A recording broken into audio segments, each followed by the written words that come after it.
The United Nations Relief and Works Agency for Palestine Refugees UNRWA said the agency was unable to accommodate thousands of Gaza children seeking a UN education due to the ongoing Israeli siege on Gaza.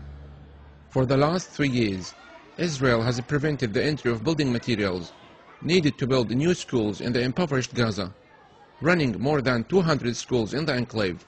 UNRWA announced it had not been able to build a new school in Gaza.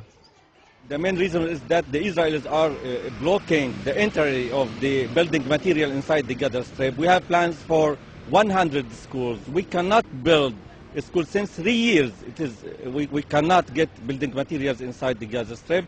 Besides, every year that we have 7,000 students every year that have to join, that they must join our schools. But unfortunately, we cannot absorb that great number. During the Gaza war, many of UN and governmental schools were targeted by Israeli fighters, some of which were ruined totally. 15 months since the war, the schools of a great deal of Gaza students are small containers because Israel refuses to allow construction materials into the besieged Gaza, claiming that they may be used by Hamas to build bunkers and tunnels.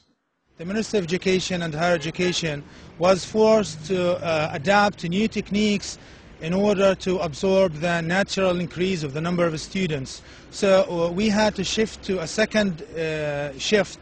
We have the morning shift and the afternoon shift. Israeli offensive on Gaza has wreaked havoc on the infrastructures of the tiny enclave. Last year's international conference in Egypt put the price tag on the reconstruction and recovery of Gaza at $4.5 billion.